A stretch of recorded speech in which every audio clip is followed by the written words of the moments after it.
Thank you for joining us. You'll see some technical things popping up, recordings and all those other necessary steps we have to take in this online Zoom world. So please sit tight. We're a few minutes out here from 7 o'clock to get the program started. And here with Gayle Jessup White, and so excited to have her with us here for our annual meeting, our annual member meeting of 2022. Gayle will be talking about her newest book, Reclamation, Sally Hemings, Thomas Jefferson, a descendant's search for her family's lasting legacy. And we can't wait to hear her comments today. And as we let some more people in, I'd like to welcome everyone again. You can leave any comments or questions in the Zoom chat or in Facebook comments, or you can email us at programs@albemarlehistory.org. We'll have a Q&A session at the end. So if there's anything that pops up in your mind as we're moving along through the program, feel free to add it into the chat or the comments. A few announcements before we get started, kind of some dates to hold on your calendar. January 27th at 7 p.m. We'll be picking back up with our unregulated historical meanderings, with a special preview of a forthcoming documentary, Clay 1613, with Miss Clay Peck. It's a film about Black and white, known and unknown, rich and poor descendants of the planter John Clay, who arrived in Jamestown, Virginia between 1612 and 1613. This is a culmination of an 18-year journey in finding and documenting her Clay family ancestry. On February 9th at 6:30, we'll make a return visit to Northside Library for a follow-up to our Penn Park Cemetery project with a panel discussion to define and discuss some of the ongoing work that we've been doing to identify the unmarked graves of the enslaved community found outside the walls of the family cemeteries at Penn Park. On February 22nd, we will have a program with David McCormick, who's the new executive director of Early Music America. We'll be doing a virtual version of his tour, Black Fiddlers of Monticello. And he will also return on March 3rd for a preview of the documentary film, Black Fiddlers. And then in March, we will also have a program to discuss some of our Hatton Ferry work, so stay tuned for that. Much more to come in 2022, so stay posted. And if you haven't joined our email list, send us an email, or as you saw in registering for the Zoom program, you can click yes there to join our email list to stay in touch with everything we're doing. So those are a few announcements that we have. And we're going to get our annual member meeting underway. So for Martin Luther King Day Jr., Martin Luther King Jr. Day, 2022. We're here for Monticello's first public relations and community engagement officer, the first descendant of Thomas Jefferson in the enslaved community to be employed by the Thomas Jefferson Foundation, an award-winning journalist and of one of our own Historical Society's newest board members. Gayle will discuss her journey to reclaim her heritage. And before that, I'd like to share a few of the exciting things we have accomplished in 2021 and plan for our Historical Society in 2022. I want to thank you first for the opportunity to serve as your executive director. I firmly believe that there's no better public history job to be in than leading a local historical society in the times we live in. Our historical society is like one of our many local nonprofit food pantries that serve our community. People are hungry and the food pantries feed them. Solicit donations, support to provide a service for the community. They gather the food, they give it to the people in need. And I think at its core, our historical society can be looked at in the same way. History pantry. Our community is hungry for local history, for the whole history of our community. Historical society is trying to feed the need for diverse and inclusive history. It's our mission of collecting, preserving, and interpreting local history, and it's a commitment to inform, inspire, and create new understandings. History is not the past, it is the story we tell about the past. And every person in Albemarle County and the city of Charlottesville has a unique and powerful story to tell. Our vision is to reinvent the role of the Historical Society in the 21st century as a strong civic organization, embracing diversity of experience,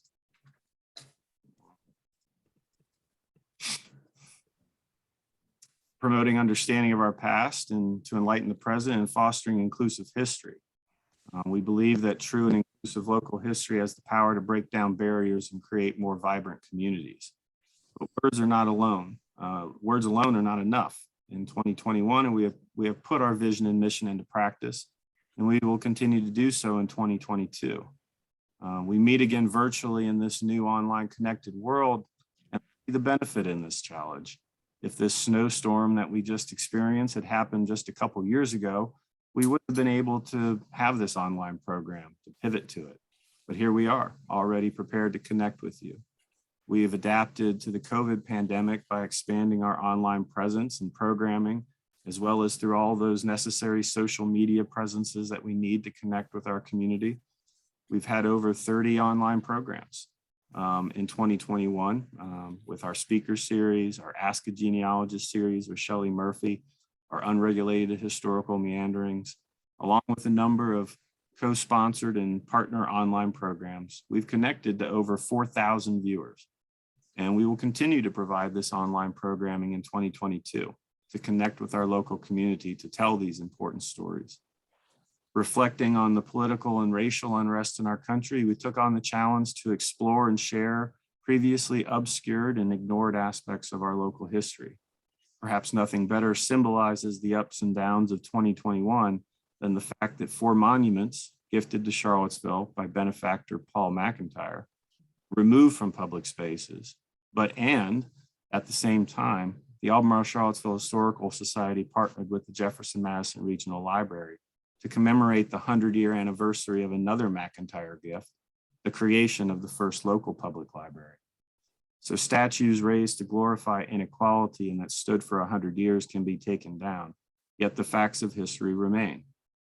And the public library that began as an institution of segregation transformed over time into what it is today, a guardian of public knowledge for the whole community. So our exhibit telling the whole 100-year history of the library is on the 3rd floor of the Central Library downtown branch.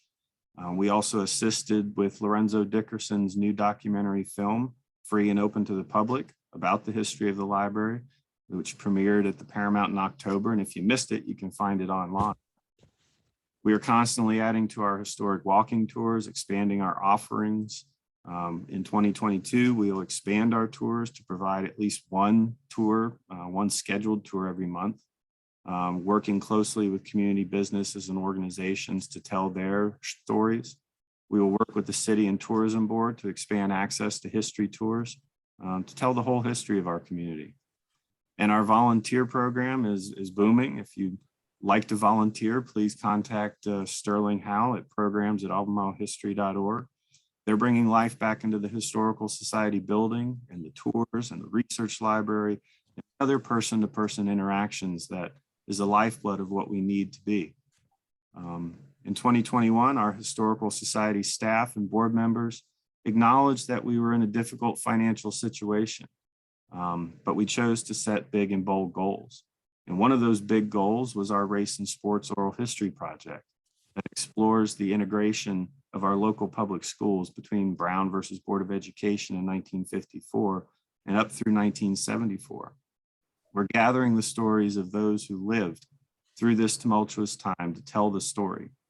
And with our board members, Phyllis Leffler and former board member George Gilliam, along with other local advisors contributing to the project, we're turning this big idea into our flagship project.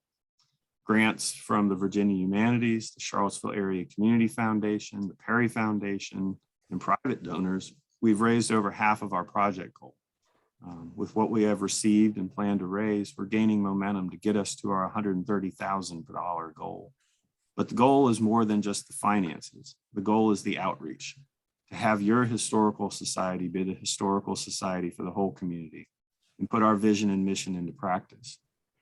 We're partnering with the city of Charlottesville to reveal the hidden history beneath the ground at Penn Park, where 40 unrecorded and unmarked burials of enslaved people owned by the Gilmers and Cravens were buried outside of the walls of the cemetery. Board members Sam Towler and Shelley Murphy and UVA interns and others are working to find the histories of these individuals, including contemporary descendant families, to bring their important stories to the light of day. When I started in April 2020, the first call I answered as executive director for the Historical Society was a gentleman calling to ask if Hatton Ferry would be running. At the beginning of 2021, Hatton Ferry was the farthest thing from my mind. But in May of 2021, we jumped into the project with both feet. And with a mix of public and private partnerships, we are poised to bring this tourism destination, an important historic landmark, back to life. Working with Buckingham County, Albemarle County, the town of Scottsville, the UVA School of Law nonprofit clinic, and numerous private donors, we are confident we will have Hatton Ferry in operation in the spring of 22, and we are very certain that we are on the right track to create a grassroots community organization and a base of support that will sustain the ferry into the future. We're continuing to work with Charlottesville Tomorrow, Sean Tubbs, UVA, Jefferson Madison Regional Libraries, and others to make the local wiki, cvillepedia.org, the go-to resource for local knowledge and history. We received a Bama Foundation grant for this work, and in partnership with others, we're accepted for a UVA Democracy Initiative working group that will fund our efforts to facilitate improvements and expansion of this unique and valuable resource. We've also started a small project with a school, but it is a big idea for us. Sally Duncan and her students will work with our staff and volunteers through the spring of 22 to create a new exhibit for us using items for our collection, opening our doors and our collections to continue to tell the history of our community from the important perspective of our youth who are looking to the past to help understand our future. And of course, your historical society would not exist without you, its members. Membership is the financially sustaining lifeblood of our historical society. In 2021, with over 500 new and renewing members, we doubled our membership. And I'm making our goal for 22 to double it again. Each of you can help us reach 1,000 memberships in 22. Share the work we are doing with friends, family, coworkers, and anyone you know who shares your interest in promoting a greater understanding of local history. And last and certainly not least, the Historical Society cannot exist and cannot thrive without the board of directors, who generously give their time, effort, and support for local history. We welcome 3 new board members this year, Kay Slaughter, Punky File, and Gayle Jessup White, our speaker tonight. And we are looking to add to the board. An active and growing board will sustain your historical society into the future. So if you're interested in serving, let us know, contact us. So with that said, and as I mentioned, our board members, I want to pass this on to Shelley Murphy.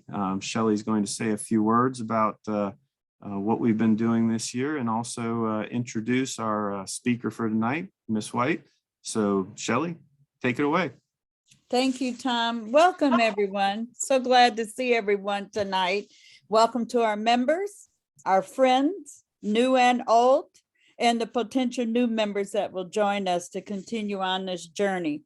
One of the things I just wanted to say briefly was, number one, we're starting off 2022 being very thankful. We're thankful for where we have come and where we're going to go. So we've got programs lined up. Tom gave you a briefing on what we have done in the past, where the energy is going, where the fundraising's coming from, and etc. And tonight we want to highlight one of our board members and also one of our friends. And I just want to tell you just a little bit more about Gayle Jessup White. Tom mentioned the fact that she was the first descendant of Thomas Jefferson and the enslaved community to be employed by the Thomas Jefferson Foundation, which is a nonprofit organization. And she began at the foundation in 2014 as an International Center for Jefferson Studies Fellow. She was going through old letters, documents, and records for clues to her family's past. And then a couple years later, she joined the staff as the community engagement officer and becoming a principal spokesperson. Little did we know that she was also a former award-winning TV reporter and anchor.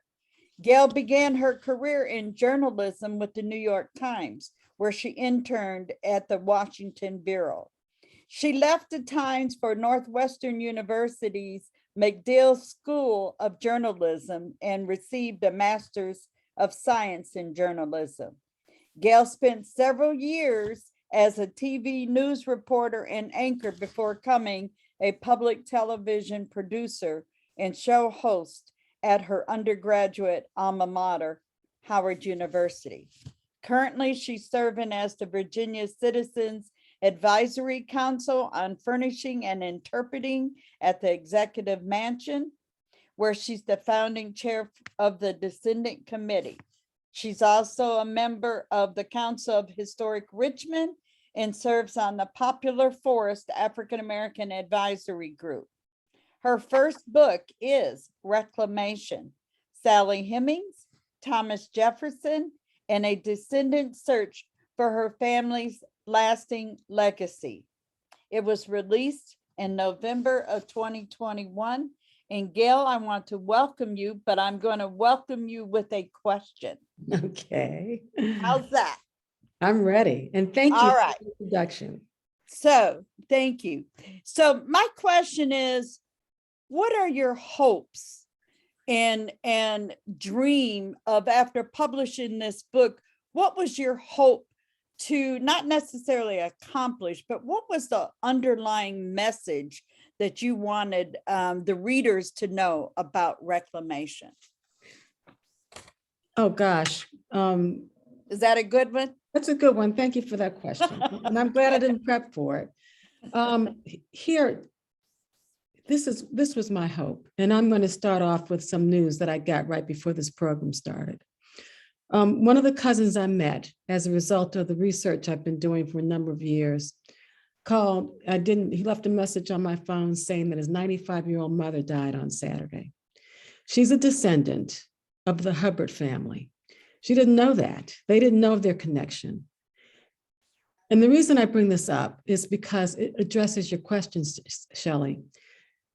It's imperative that we collect these stories, that we speak to our elders, of whom I'm becoming one, to learn as much as we can about our history, about our past, and to reclaim that history.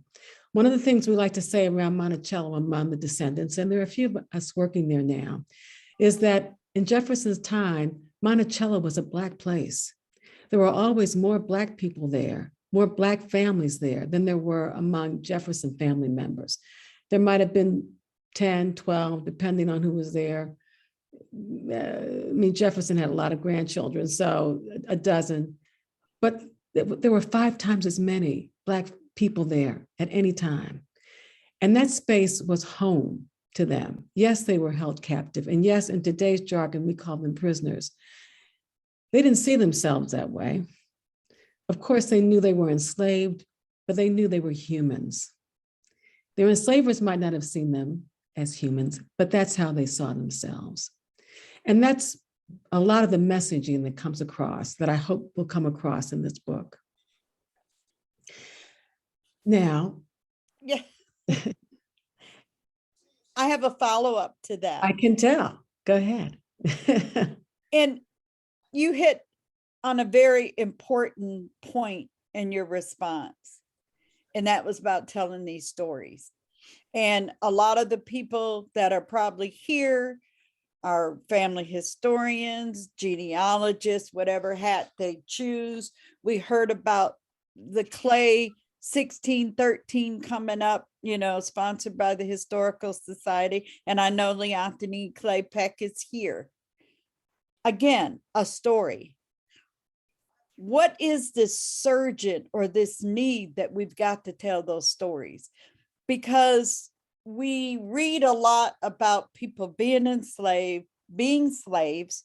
We got a lot of the 21st century jargon going back and forth. Don't do this, don't do that, speak this way and things. But if we're not hearing the stories or bringing those stories down, it's not going to be put out there. Is there a suggestion? How did you hear about there was some connection to Jefferson or to Hemings or whoever? How did that come through your family line? So that could give us as the audience an opportunity to think, well, wait a minute, are we doing that or should we be doing that? Well, coincidentally, I have a lot of that in the presentation this evening. So we'll talk about that. And I can see in the gallery a lot of familiar faces, including Leontine. So I'm really happy to see everyone here. And just as, and this feels like family to me, by the way. So just to add a little sidebar, Leontine's family is related to my son's family. They're Clays. So we didn't learn this, of course, until we started having conversations. Once I came down to Monticello, I met Leontine, learned about her history. I learned about my son's history. They were all descended from Henry Clay.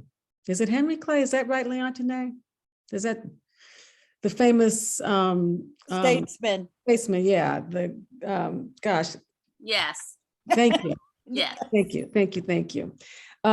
Just so everybody will understand, please, 7:30, 8 o'clock is really, really late for me. So hang in there with me tonight. I appreciate that. Thank you.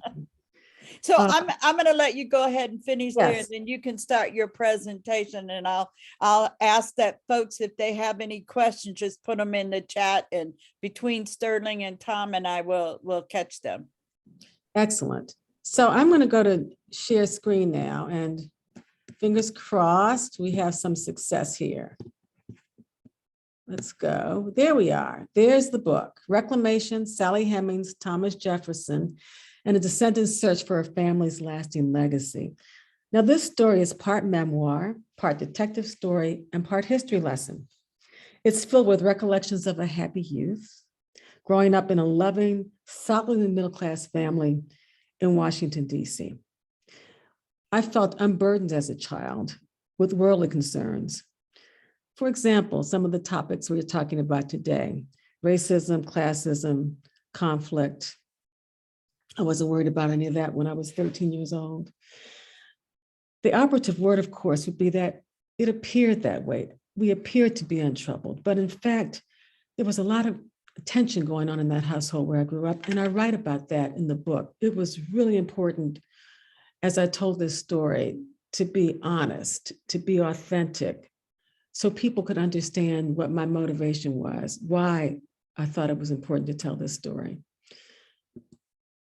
Now, this all began when I was 13 years old, and there's a picture of me when I was 13. It's kind of scary. I was at Catholic school, St. Francis de Sales School, and I overheard a conversation my sister, let's just get off of this picture real quickly. Overheard a conversation my sister Janice Terry, she's the figure you see in the front here. She's 20 years older than I, just a little less than 20 years older than I.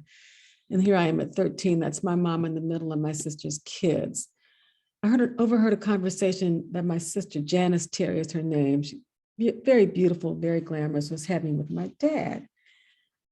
I heard my sister say to my dad, "We're a descendant from Thomas Jefferson." Now, I was astounded by the statement from my sister, and I wasn't in the room. I was actually I remember well, in the refrigerator looking for a snack when I heard her say this, "We're descended from Thomas Jefferson." I'd never heard this before. And I went back and I questioned my dad about it. I eventually questioned my sister about it. And I learned that, in fact, there was this oral history that came down from my family that we were descended from Jefferson. Didn't know why, didn't know how, couldn't conceive of how that could have been possible. Because at 13 years old, I was well aware that I was Black, that Jefferson was not. But what I did not know is that Jefferson owned people. I didn't know that. We weren't taught that in school. And it's quite controversial even today to talk about American history in its honest and truthful and complete volume. We're not we're actually being threatened right here in Virginia with the new governor to lose so much of what we've gained in truth telling. So we've got to stay on task here. So it turns out that my sister, when she was making this remark to my dad, my sister Janice, was at an embassy party in Saigon. Her husband was covering the Vietnam War for Time magazine, and my sister and her husband were the guests of honor. Everyone in the room at the dinner party was white, aside from Janet, her husband, whose name was Wallace Terry. He wrote a book called Bloods. And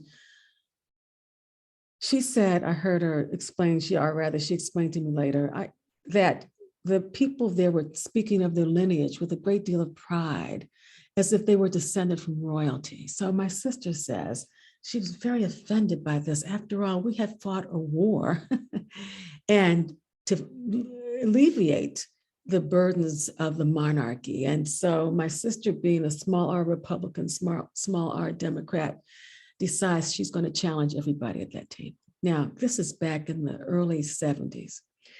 So she looks at her husband, he knows what's coming. And he gives her a little nod. And she says to the room, to the guests sitting around the table, well, I'm descended from Thomas Jefferson. Well, that was totally taboo back then.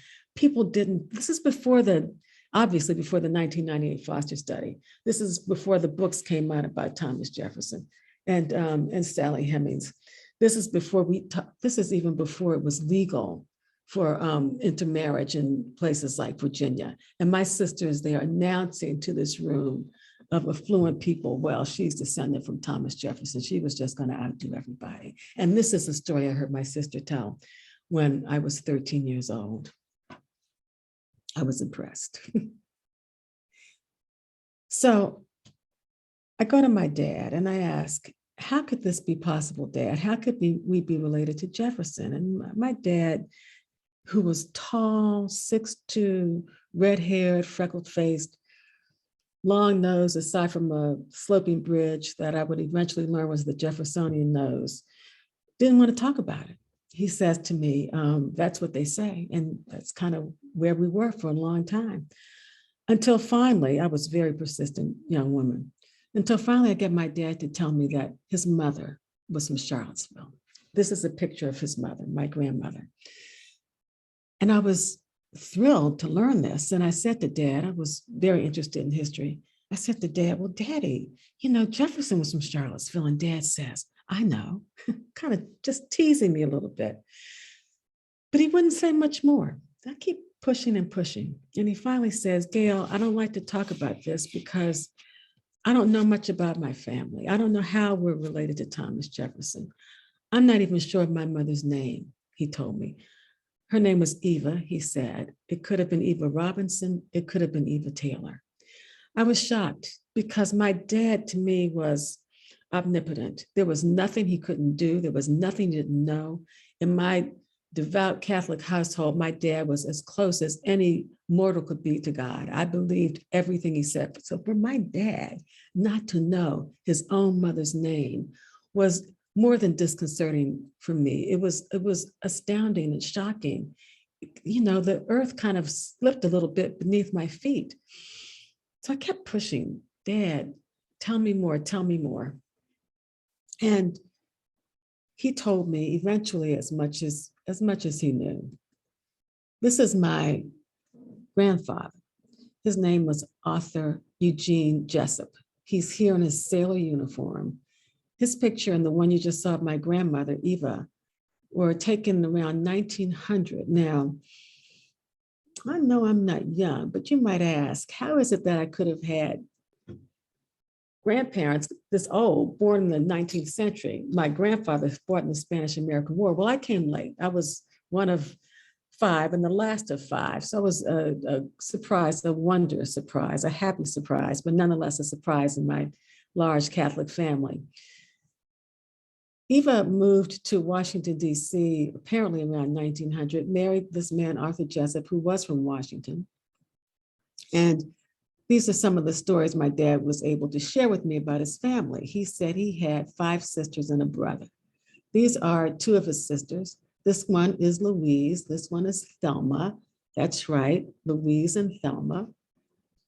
And the next, yes, this is Artie, little baby Artie, and this is Carrie.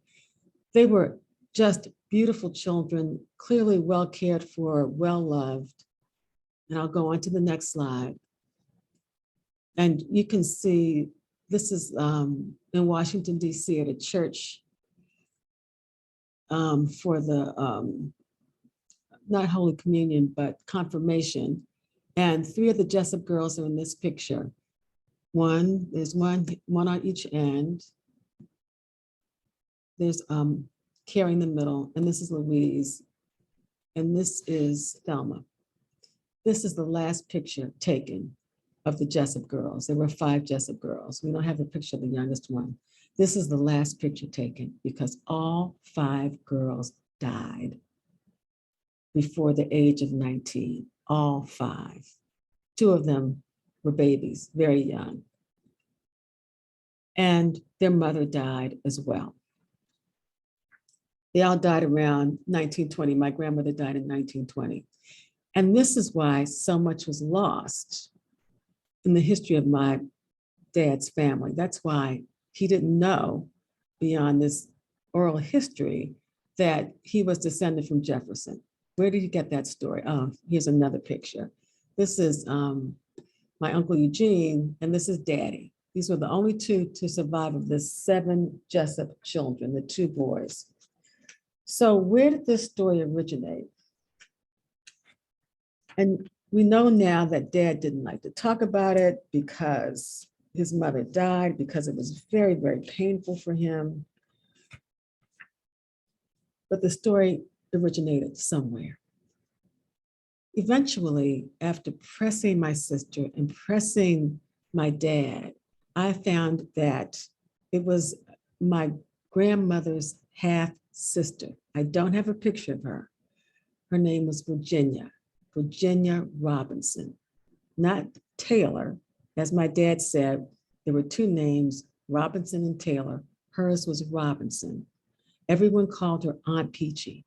Aunt Peachy could not read, write, or even sign her own name. I never knew her. She was gone before I was born. But Aunt Peachy knew one thing that she passed on to my sister Janice. She would say to her constantly, "You're descended from Thomas Jefferson. I'm not, but you are." So that's where we first learned the story. And that's why it's so important to talk with our elders. So here's Uncle Eugene, here's Daddy-O as babies. And here they are as mature adults, very mature adults.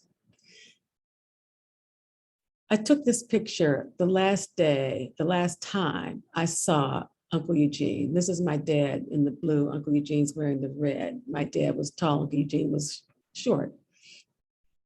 Dad was tall like his mother. How do we know his mother was tall? Because on this day, when this photograph was taken, I had a long conversation with Uncle Eugene about what he knew about his family, what he remembered. Dad was only 5 years old when his mother died. Uncle Eugene was 8. So his memories formed a lot more. He knew his mom a little longer. And here's what he told me. His mother was 6 feet tall, 6 feet tall. She was born in 1883. So my dad got his height from his mother. She had long straight hair hanging down her back, Uncle Eugene said. She could sing like a songbird and she played the piano. She was an angel. Of course, he was a boy and he had the most wonderful memories of his mother, but he recalled that she was an angel. What he did not know was the oral history connecting us to Jefferson. It's just something he heard, but he didn't know any more about that than my dad. However, my uncle did have family artifacts. He had photographs of the aunts that you saw earlier, and he had 2 Bibles. One of them is this one, which we call the Taylor Bible. And this Bible, you can see on it, is initialed DT and 1821. And my Uncle Eugene showed this Bible to me, and I took a breath. He said it belonged to my grandmother. And I said, well, listen, the T surely must represent Thomas, because I wasn't associating Taylor at the time with it at all. Thomas doesn't fit in. Taylor does, Thomas doesn't. But eventually, when things started to click, I recognized that the T was Taylor in serving as a clue. My uncle bequeathed this Bible to me. He has 2 children, my first cousins. And I thought it was very gracious of them, Neil and Eugene are their names, to honor that gift to me, because had they been mine, the 2 Bibles, I think I probably would have kept them. But they are very treasured. I love this Bible, and it was a clue. Going to the next picture. My uncle also gave me, among the photographs, this image. This was my grandmother's sister. This woman's my great aunt. She was older than my grandmother. She was wealthy. Look how she's dressed. She couldn't have put a gown like that on herself. She likely had servants or a maid. Look at her hat. She just screams wealth. This is the story I learned about her. Again, I'm not sure of this person's name. She's my grandmother's sister, and I'm not sure of her name, and here's why. My great aunt passed over into the white world. She chose to live a more economically viable life over her family. It's a choice that many Black people made.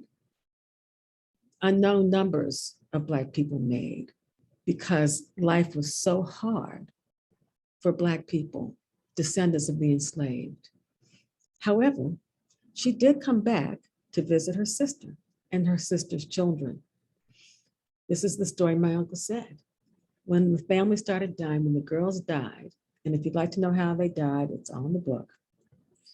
When the girls died, my aunt comes and she says, there were 3 children left, Carrie and my uncle and dad. And my aunt says, let me have these children. She was living in New York. She was wealthy. I will make sure they're educated. I will make sure they're cared for. And my uncle would not. He refused. He was in pain. Of course, he didn't want to release his children and give them to this woman. And she said, if you don't, she threatened him. She said, if you don't, I won't come back. And she did not until the 1960s. Everyone's gone. My grandfather's gone. My grandmother's gone, obviously. The last girl has already died. My mother gets a call, a long distance call, which in the 1960s was a big deal. It was expensive back then.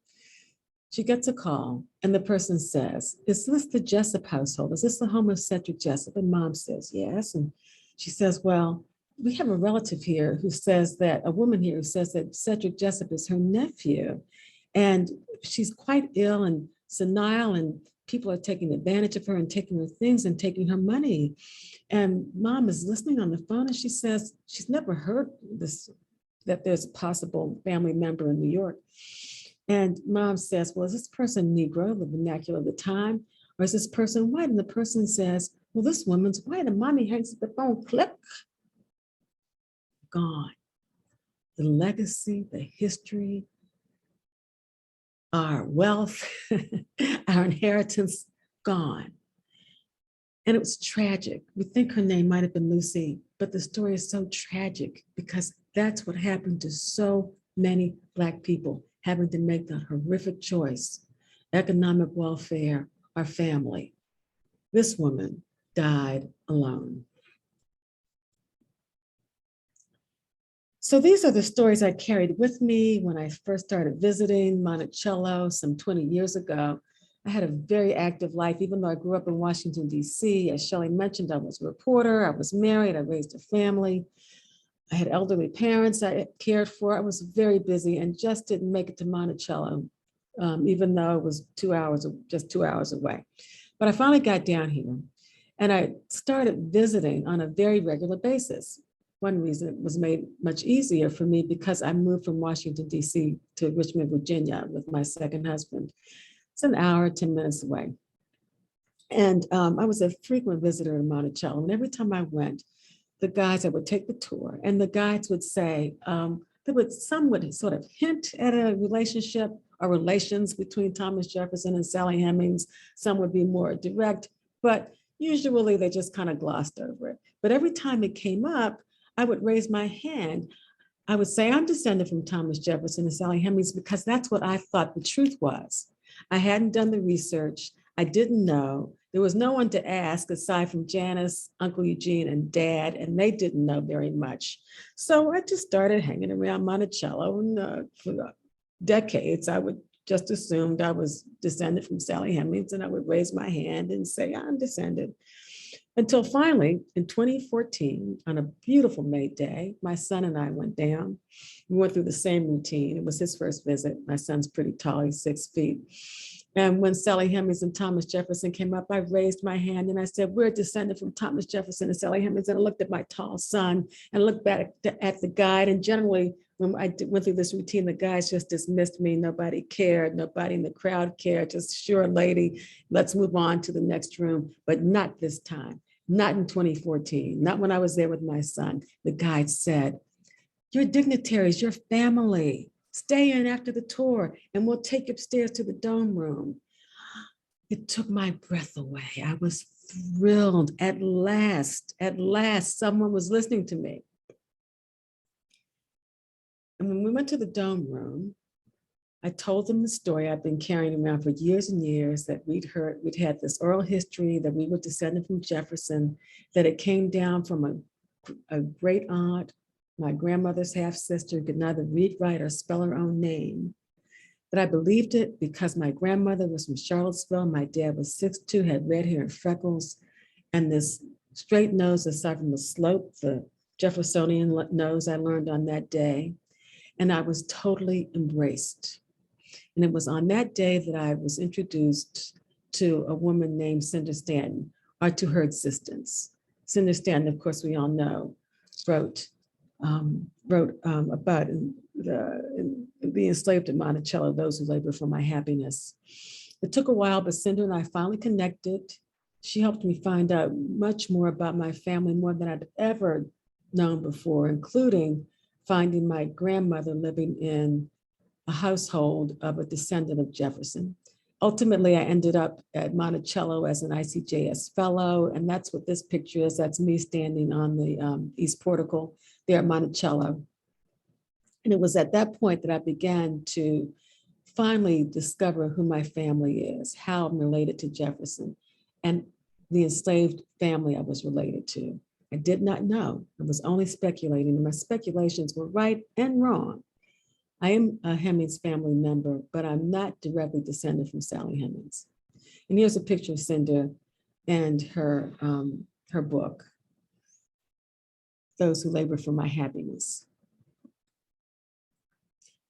What Cinder and Sam and others helped me uncover were documents supporting the family legacy, supporting the family oral history. This 1868 document is a tax ledger.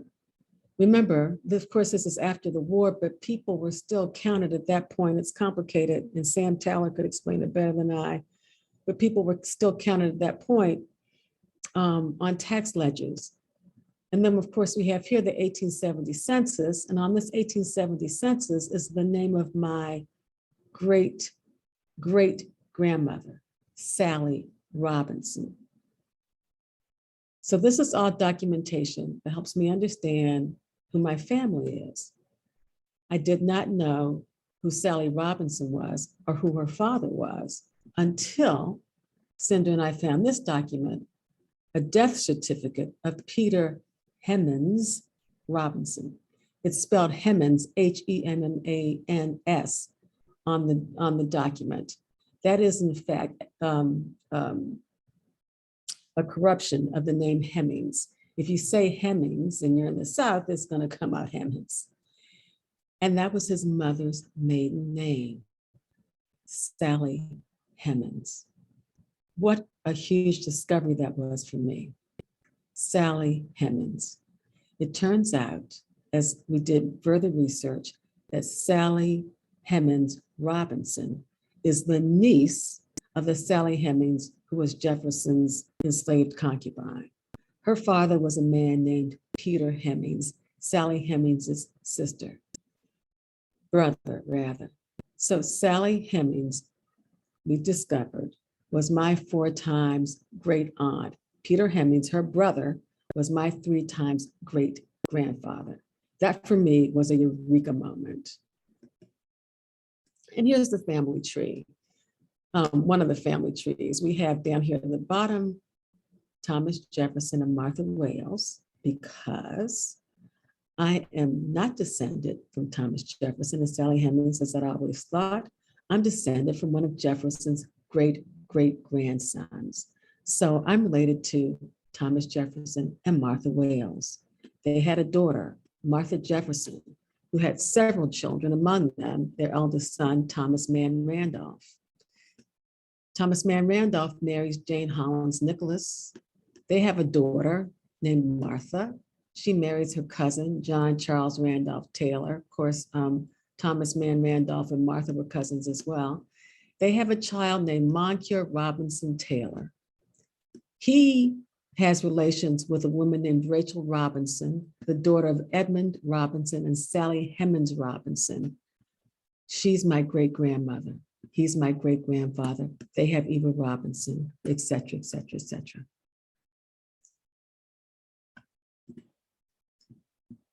And then I'm so pleased. I was thrilled when I finally learned I was a Hemings. And this is the Hemings line. Captain Hemings, Captain Hemings has relations with, he was a slave trader, has relations with a woman, we believe her name is Parthenia. They have Elizabeth Hemings. She's owned by John Wales and his wife, Martha. Martha dies. John Wales, who was my 6 times great-grandfather, had 3 wives, all of whom died. He takes up with his enslaved woman, Elizabeth Hemings, my 4 times great-grandmother. They have several children together, including Peter. Peter marries an enslaved woman owned by the Randolph family named Betsy. They have Sally. Sally marries Edmund Robinson, et cetera, et cetera, et cetera. So it ends up that I have this huge family, huge family. This is a photograph taken on the west portico of Monticello, the famous nickel picture of the dome, right beneath the dome room, where I was first introduced to Senator Stanton. This was taken in 2018, the largest reunion of its kind, family reunion of its kind in modern history. All of us standing there on the west lawn, where our ancestors were sold in 1827 because Thomas Jefferson, my 5 times great-grandfather, was so in debt that the people he owned, the people he called family, the people who labored for his happiness, had to be sold, but save a few. His children were, 2 of his children were freed in his will, 2 had already been emancipated, and some other members of the Hemings family. However, my 3 times great-grandfather, Peter, was not among those emancipated or manumitted. He was in fact auctioned there on the West Lawn. Very dignified man. How do I know he's dignified? Because I know my family. He was auctioned. He was one of the lucky few, however. He was listed as being for sale. We're talking about human beings here, for $100. He was an older man by this time, in his 50s. And he was skilled. He was a tailor, and he was a brewer and a cook, trained by his brother James in French cookery. Apparently there was a gentleman's agreement, however, that no white man would bid on my great-great-great-grandfather. In fact, he was purchased by a cousin for $1, and he was freed. His wife and his children, including my great-great-grandmother, Sally Hemings Robinson, remained enslaved. And Sally Robinson was not freed until 1865, when 4 million enslaved men, women, and children were freed after the Civil War. But on this day, Juneteenth in 2018, we were celebrating. We were celebrating the reclamation, reclaiming of our history, the reclaiming of that space that our ancestors helped build. It was a great day. Also, that weekend, that Juneteenth weekend, 2018, we opened the exhibition, The Life of Sally Hemings. As I mentioned, she was my 4 times great-grandmother. She was also an emancipator. 4 of her children, she had 6 with Jefferson, 4 survived into adulthood. She emancipated those children, having made a deal with Jefferson that if she returned from Paris, France, where he was ambassador and she was serving as maid to his 2 children, one of them would become my 4 times great-grandmother. She negotiated with Jefferson that their children would be freed, and they were.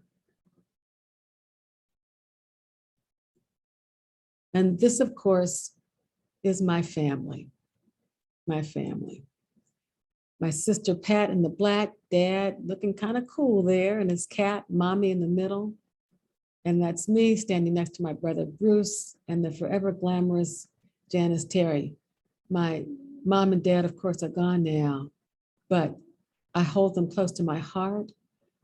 I cherish these stories. I'm ever grateful to them for the memories that they have given us and for the history. And I thank you for listening.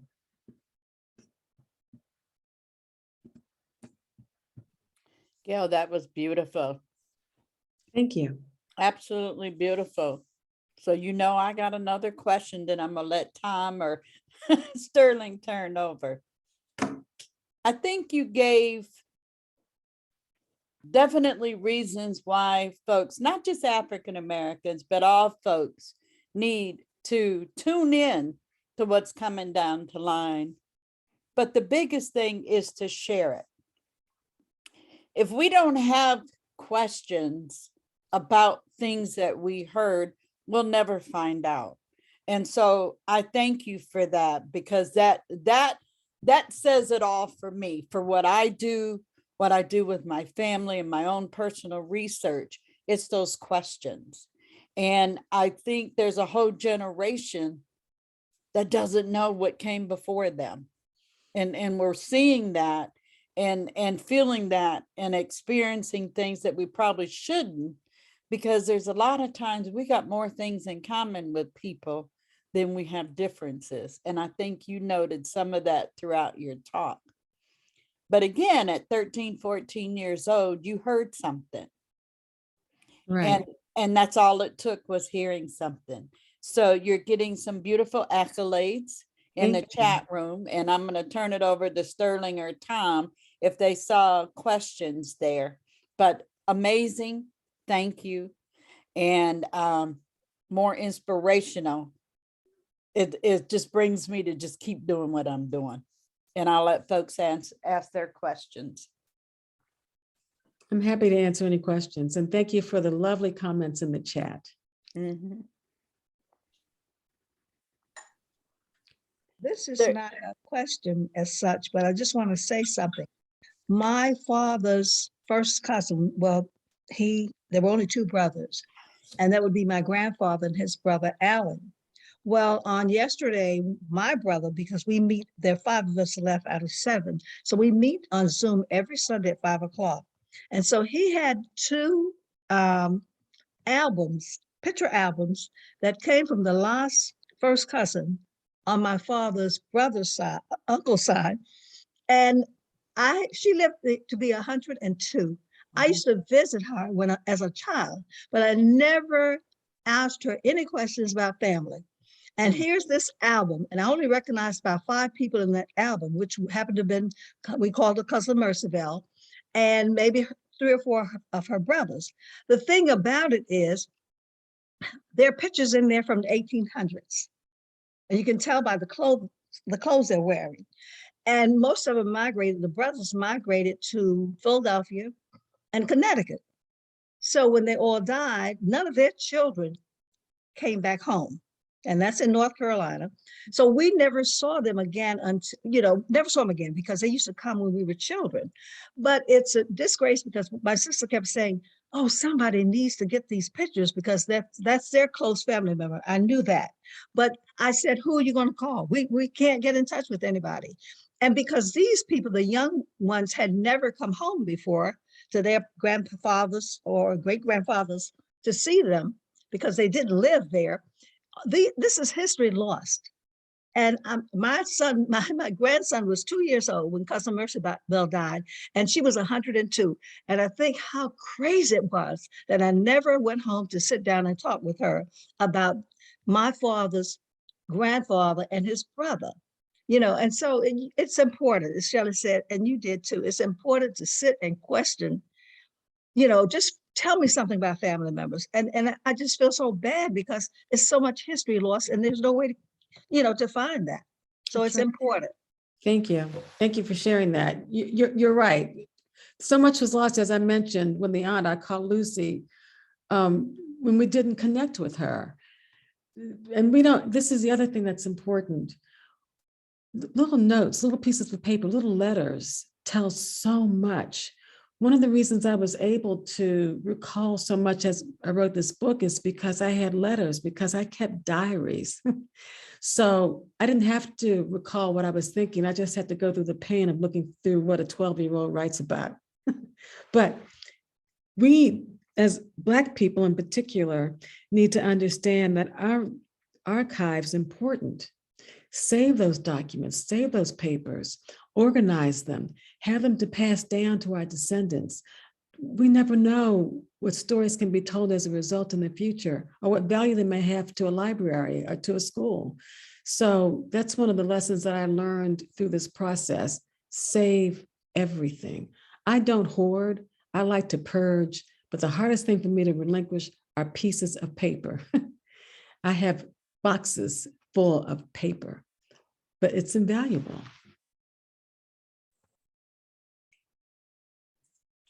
And I see in the chat that someone went to Wilson High School. So my best friend went to Wilson. Her name was Tony Shamwell. I've lost that message now in the chat, but if you're still listening, of course, I know Wilson quite well. My nephew and niece also attended Wilson, but much later than 78. Hi, Gayle. My name is Angie Anderson.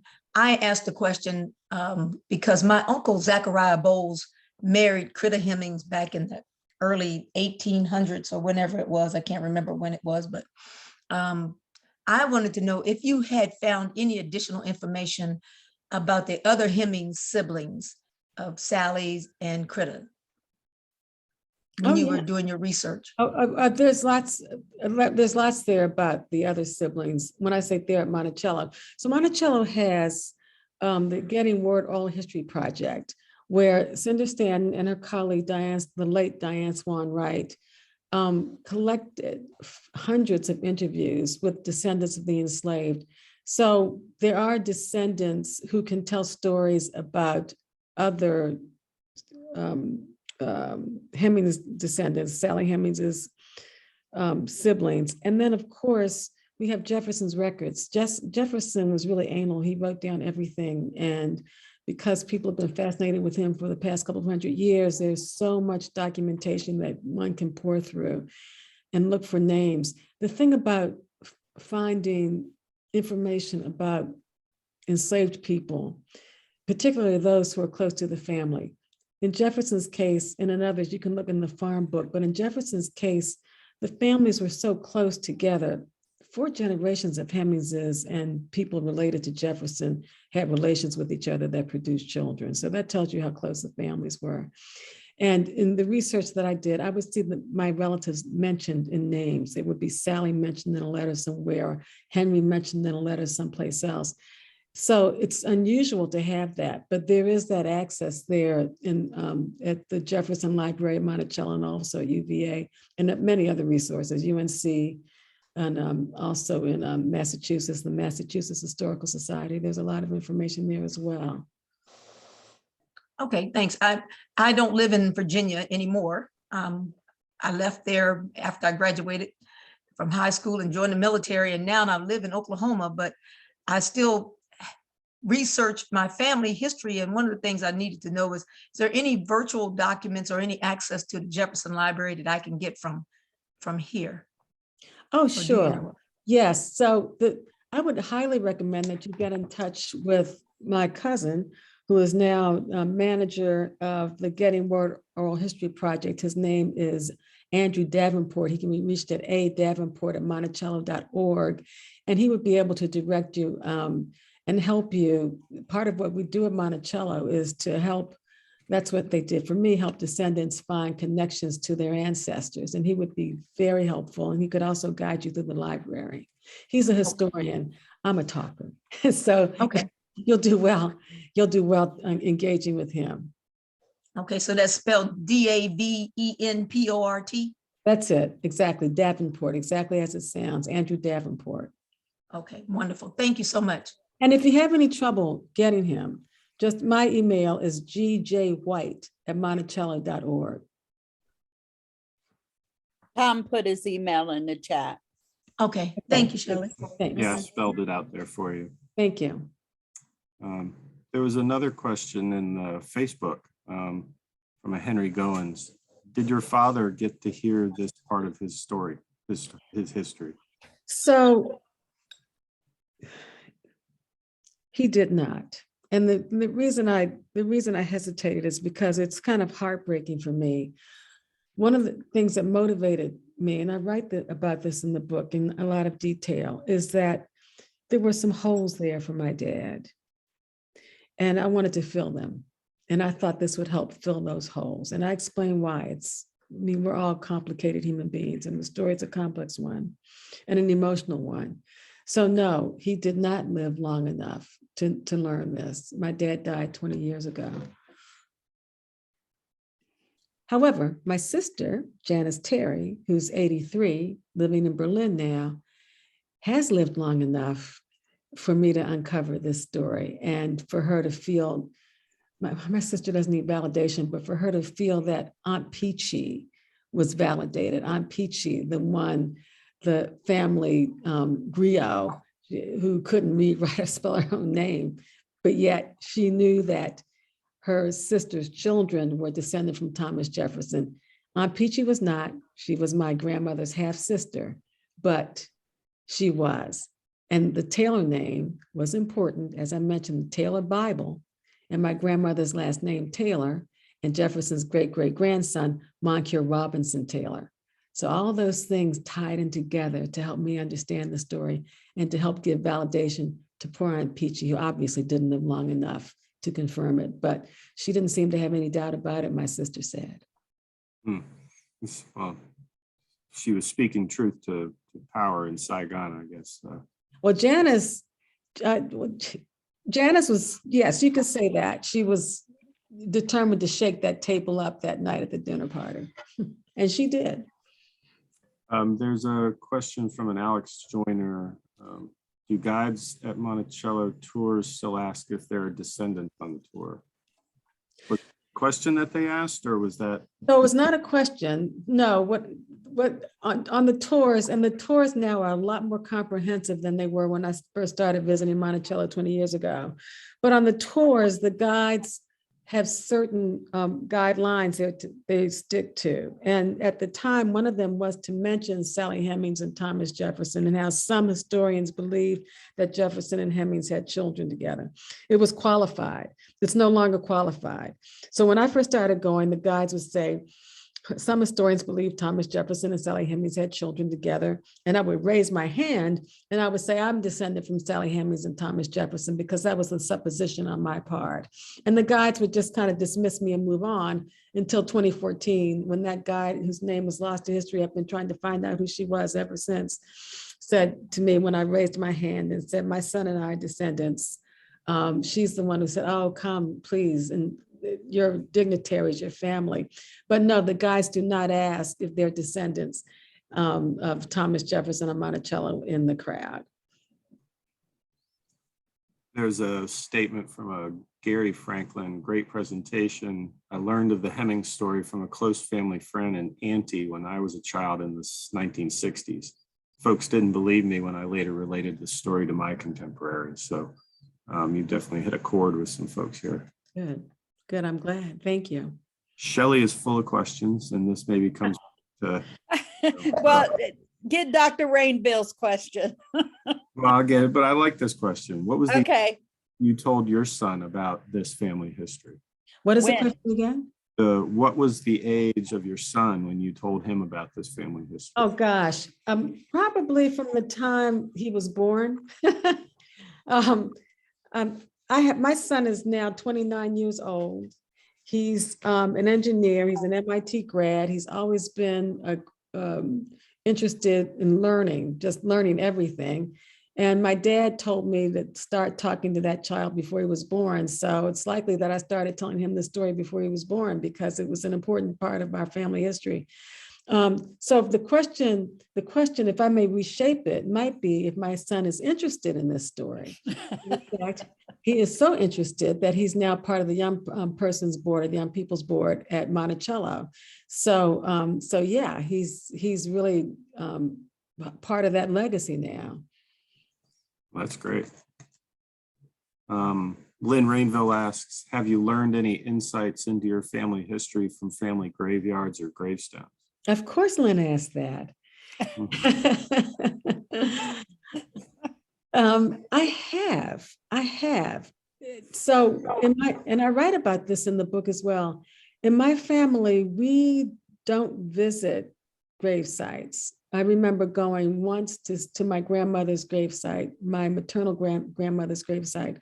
She had probably just died when I was a little girl, and we never went back. But since then, I've been very curious about grave sites, and I've learned a lot about my dad's father's family as a result of visiting grave sites or learning about them.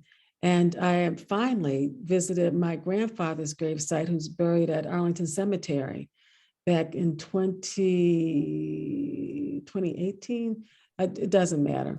And I made a mistake. I said 2014, my son and I visited Monticello, but it was actually 2010, the year I graduated from high school. It was 2014 that I visited my grandfather's gravesite at Arlington Cemetery. And yeah, I did learn something from visiting those places, including the denomination of my great-grandparents, religious denomination. We were raised Catholic, and interestingly enough, they were not. They were Baptist. And so I've been trying to suss out how, in fact, we became Catholic when, in fact, my grandfather's parents were not. And they were very active in their church as well. And all that came as a result of fooling around with grave sites. So thanks, Lynn.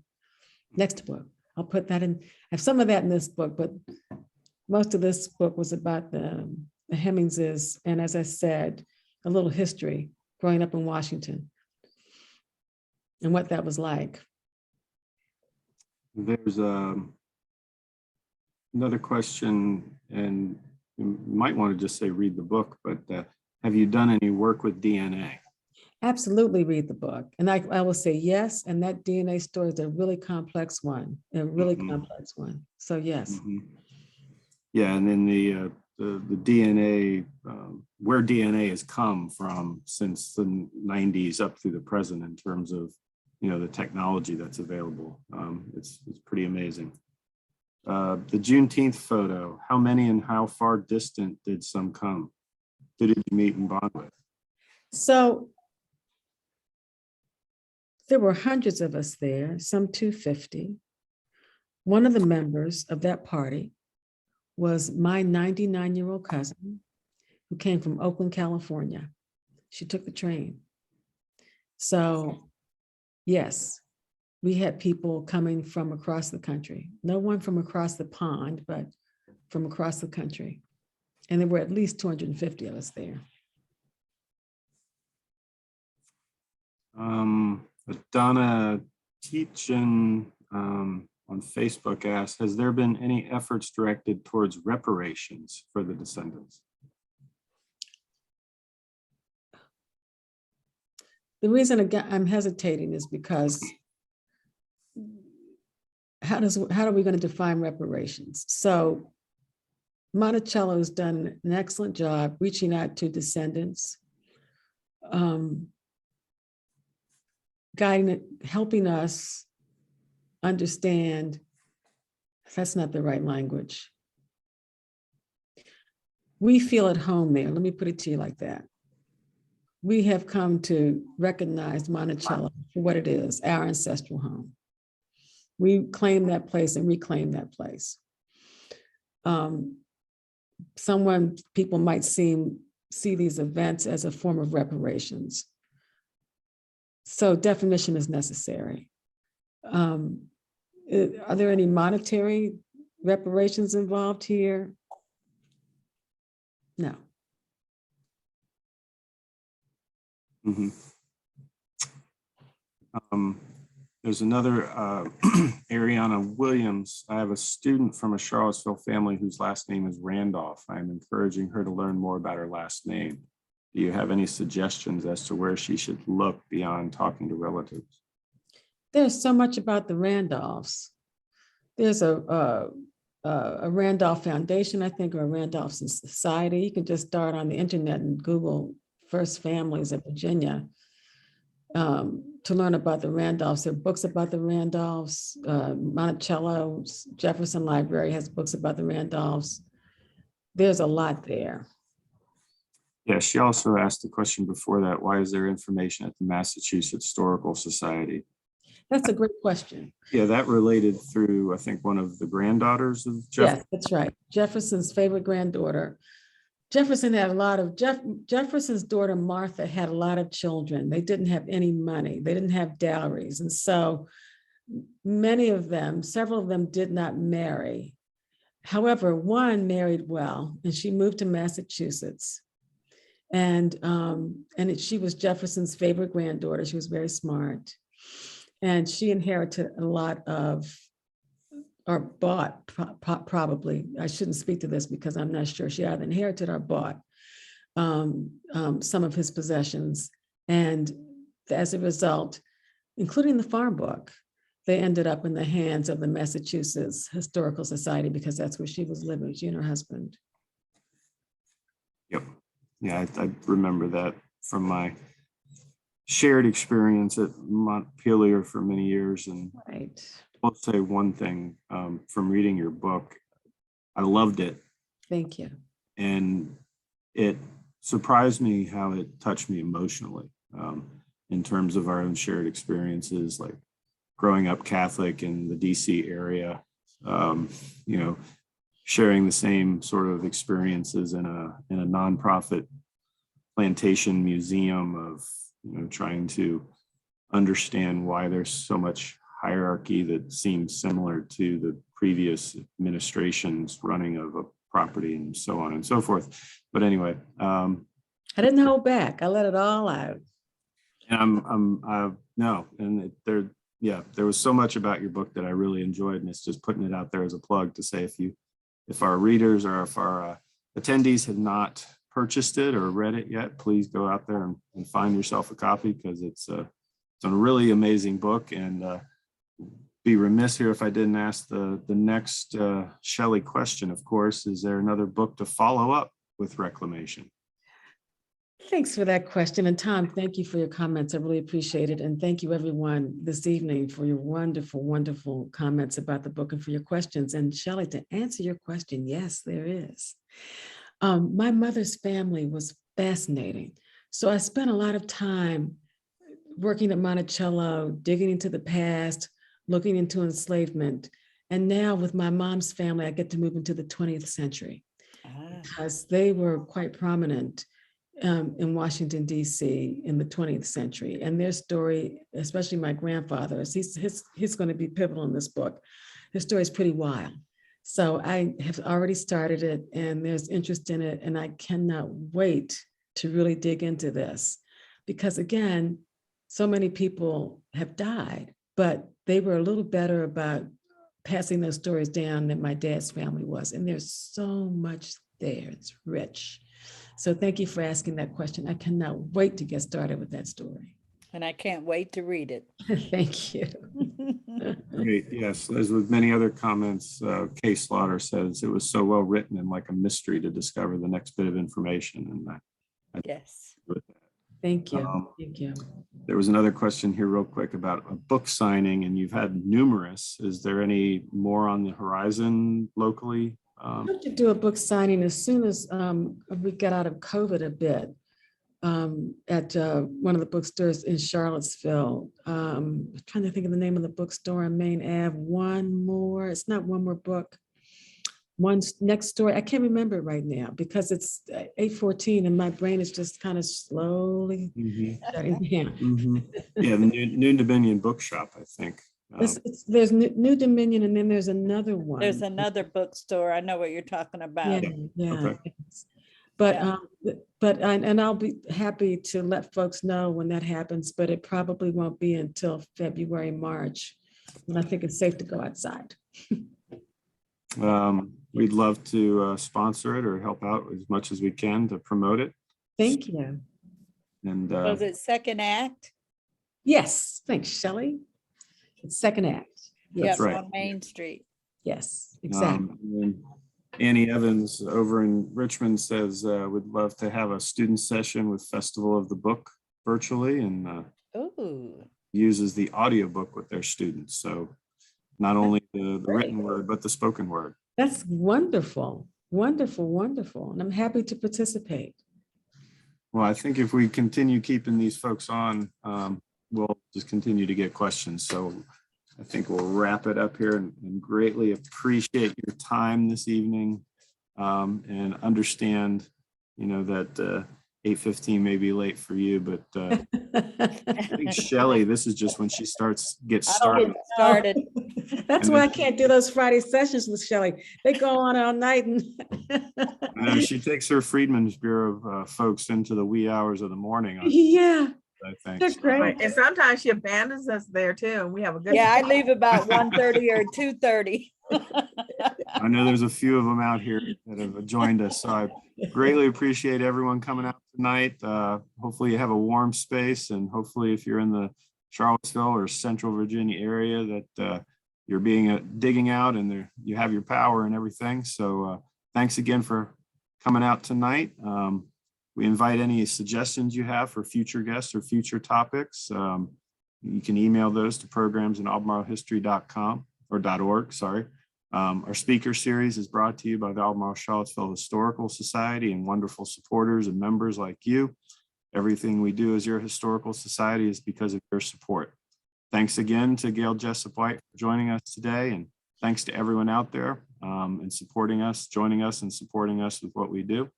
I'm Tom Chapman, and we hope to see you for the next program. Till then, stay safe and support local history. Thank you very much. Thank you. Night, night. Thank you so much. Take care out there.